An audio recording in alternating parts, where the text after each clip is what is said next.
Recentemente, Brasil e China anunciaram que pretendem realizar transações comerciais utilizando as suas moedas, o real e o yuan, em vez de utilizar o dólar nessas transações. E a pergunta que surge então é se esse seria o início do fim da hegemonia do dólar e como que você pode se preparar e posicionar o seu portfólio para esse cenário. Meu nome é Renan Zanella, faço parte da equipe de análise da Convex Research. Se você se interessa por economia, gestão de portfólio e investimentos internacionais, inscreva-se no canal para não perder nenhum conteúdo e vamos ao nosso vídeo porque esse conteúdo está imperdível.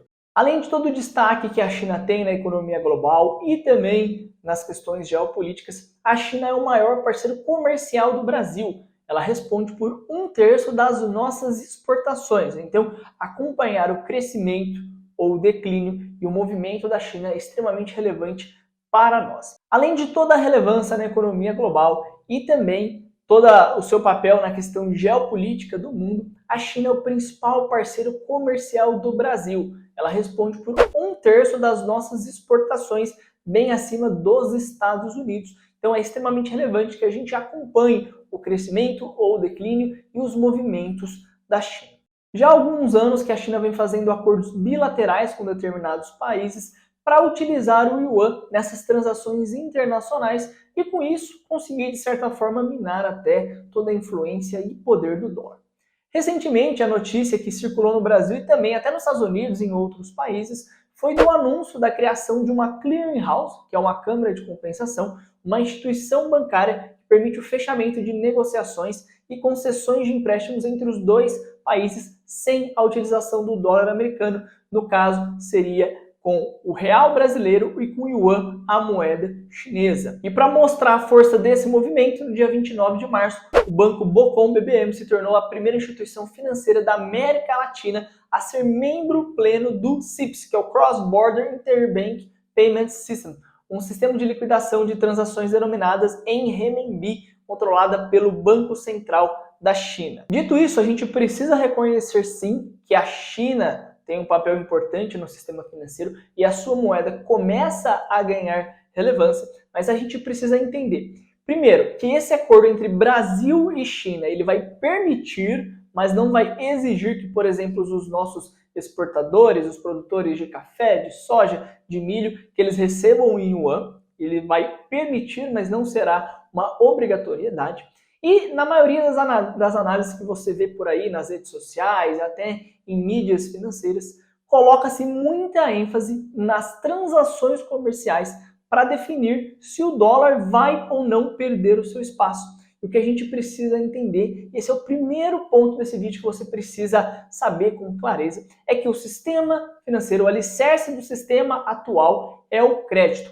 E a maior parte das dívidas do mundo, isso mesmo, estou falando de dívidas de outros países, de empresas de outros países que não são os Estados Unidos, a maior parte dessas dívidas é denominada em dólares.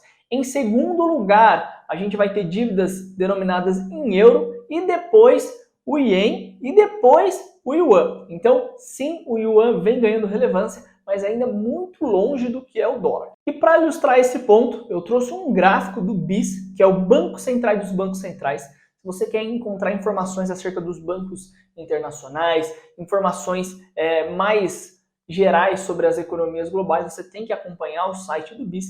E se você olhar na terceira linha, que seria a primeira barra em azul, nós temos o Cross Border Loans. Então, é a quantidade de dívidas negociadas, emitidas em dólares.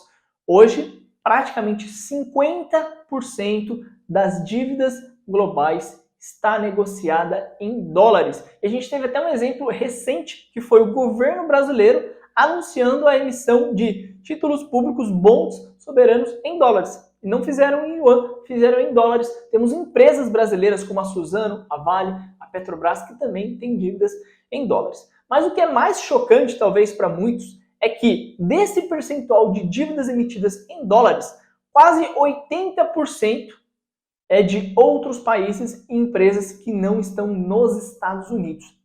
Isso significa que existem muitas empresas brasileiras, como eu acabei de falar, empresas alemãs e outros países que emitem dívidas negociadas em dólares. Então, como o dólar é a base desse sistema de crédito, existe uma demanda muito grande por dólar e uma escassez de dólar. Tanto é verdade que quando a gente tem algum movimento de incerteza geopolítico ou alguma crise, existe um movimento de flight to quality, onde os investidores correm para o dólar. Então, o dólar continua tendo esse papel extremamente importante no mundo, algo que pode mudar? Sim, em algum momento, mas com certeza não nessa nem na próxima década. Segundo ponto muito importante que mostra que o dólar, na verdade, não está perdendo o seu papel como muitas pessoas dizem por aí.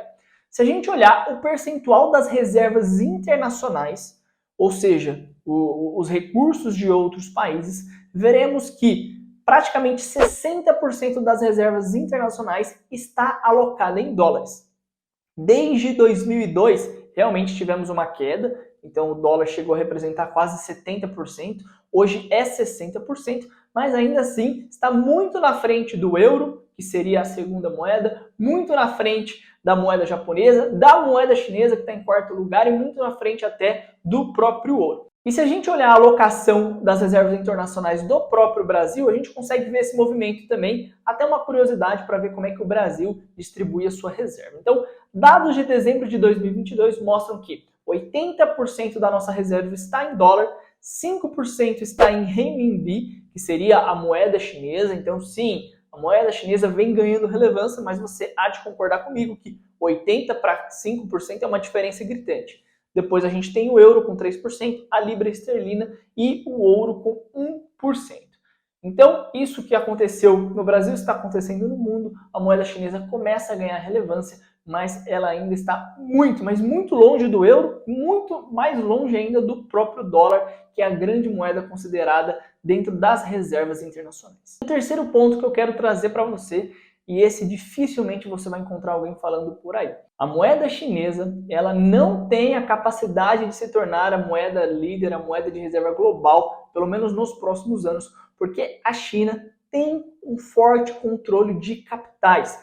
Isso significa que a moeda chinesa ela não é plenamente conversível. Tanto é que a população chinesa ela não pode investir em outras moedas facilmente. Existem poucas corretoras e bancos e instituições autorizadas a negociar outras moedas. Você mesmo, se você quisesse comprar a moeda chinesa e investir lá na China, você não conseguiria tão facilmente. Existe até um caso recente de um investidor muito relevante nos Estados Unidos, gestor de um fundo, que ele deu uma declaração para a mídia americana que ele não estava conseguindo resgatar os seus recursos, ele não estava conseguindo colocar a mão no dinheiro dele que estava investindo na China. Então, por causa desse controle de capitais e a falta de conversibilidade da moeda chinesa, é que ela não pode, pelo menos nos próximos anos, e arrisco dizer nas próximas décadas, se tornar a moeda de reserva global. Então, não! Respondendo à pergunta do início desse vídeo, não, o dólar não perdeu o seu espaço, o dólar continua sendo a moeda de reserva global. Se o dólar está perdendo o seu espaço, é para outra moeda ou outro ativo que é o ouro. Isso porque, desde o ano passado, os bancos centrais vêm comprando muito ouro para compor as suas reservas internacionais e o ouro negociado em dólares vem subindo principalmente desde a crise bancária que nós tivemos nos Estados Unidos. Então sim, o dólar ele foi perdendo a relevância de 2002 para cá, representava 70% das reservas internacionais, agora só 60%. Os bancos centrais têm comprado muito ouro ainda, mas o dólar ainda é a moeda mais importante. E quando a gente pensa em moeda, vale lembrar que uma moeda tem valor sempre em relação a outro país. Então é normal a gente fazer uma análise do Banco Central Americano, uma análise do governo Biden e criticarmos o que os Estados Unidos fizeram, criticar determinada ação do Fed. Mas fato é que para a gente conseguir saber para onde uma moeda vai, a gente precisa sempre comparar as ações daquele país em relação a outros países. E nesse sentido, os Estados Unidos têm uma vantagem competitiva enorme, uma vantagem geográfica, uma economia muito mais pujante, muito mais inovação, muito mais tecnologia, muito mais liberdade econômica. E é por isso que, apesar dos erros de política econômica, fiscal dos Estados Unidos, muita coisa que a gente poderia criticar, o dólar continua tendo o seu papel intacto no sistema financeiro. E é por isso que o governo brasileiro, que anunciou esse acordo com a China, dias depois, anunciou também que emitiria dívidas em dólares e não em yuan. E eu quero saber se você entendeu o papel do dólar no sistema financeiro tradicional, o papel do yuan, como o yuan vem ganhando relevância, mas ainda muito longe, muito distante do que o dólar representa, e como o controle de capitais da China, que impede a conversibilidade do yuan, impede a livre circulação da conta de capitais, como isso inviabiliza que o yuan se torne uma moeda de reserva global. Deixa nos comentários também quais são os próximos temas e vídeos que você quer ver no canal e até a próxima.